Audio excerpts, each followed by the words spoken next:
നമുക്ക് വന്ന് കയറിയപ്പോൾ തന്നെ ഒരു പാർക്കിംഗ് കിട്ടി കേട്ടോ. അതുകൊണ്ട് രക്ഷപ്പെട്ട്.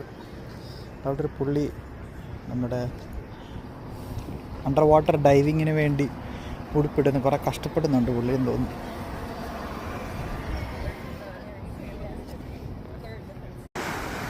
ഇതാണ് ഇവിടുത്തെ ബീച്ച്. ഓ മാൻ, ഭയങ്കര ഫുൾ ആൽഗയൊക്കെ കിടന്ന് ഇങ്ങനെ നിറഞ്ഞ് കിടക്കുക. അതൊരു വല്ലാത്തൊരു സ്മെല്ലുണ്ട് ഇവിടെ. ഈ ആൽഗയൊക്കെ സാധാരണ ഇത്ര ആൽഗ ഇതൊന്നും കാണാറില്ല. ഓക്കെ, അങ്ങോട്ട് നോക്കുവാണെങ്കിൽ അതാണ് നമ്മുടെ ഫെറി. ഫെറി ഓൾമോസ്റ്റ് എനിക്ക് തോന്നുന്നു വണ്ടികളൊക്കെ കയറി പോകാനായിട്ട് റെഡി ആയിട്ടിരിക്കുന്നു. ഓ ആക്ച്വലി ഇതുകൊണ്ട് അങ്ങോട്ട് നോക്കിയാൽ ഒരു ക്രൂയിസ് ഷിപ്പ് ഉണ്ട്. ആക്ച്വലി ഒരു ക്രൂയിസ് ലൈനർ പോകുന്നുണ്ട്. കാണത്തില്ല, അത്രയ്ക്ക് ക്ലിയർ അല്ല.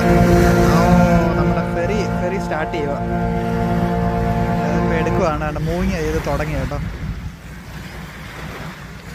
എത്ര വണ്ടി അതിനകത്ത് കയറിയെന്നറിയാം. വണ്ടിയുണ്ട്, അതുപോലെ തന്നെ അതിൻ്റെ കൂടെ ആൾക്കാർ കയറും. അതിനകത്ത് ആൾക്കാർക്ക് മേളത്തെ നേരം ആൾക്കാർ. അതിനകത്ത് ഒരു റെസ്റ്റോറൻറ്റ് ഉണ്ട്, മൾട്ടിപ്പിൾ റെസ്റ്റോറൻറ്റ്സ് ഉണ്ട്. അടിപൊളി സംഭവം ഇത്. നമ്മുടെ നാട്ടിലേക്ക് ഇതുപോലത്തെ സംഭവമൊക്കെ വരണം.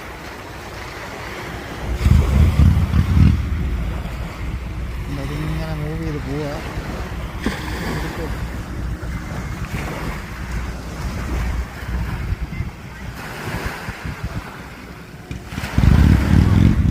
ഇതാണ് ഇവിടുത്തെ ഒരു ഇത്. തിരയെന്നൊക്കെ പറഞ്ഞാൽ ഇത്രയേ ഉള്ളൂ തിര. നാട്ടിലെ വർക്കലയൊക്കെ പോയുള്ള തിര കാണും. അതുപോലത്തെ നല്ല തിരയൊന്നും കാണാമെങ്കിൽ നമ്മളെ പെനിൻസുലാർ ഡ്രൈവിൽ അപ്പുറത്തെ സൈഡിലോട്ട് വേണം.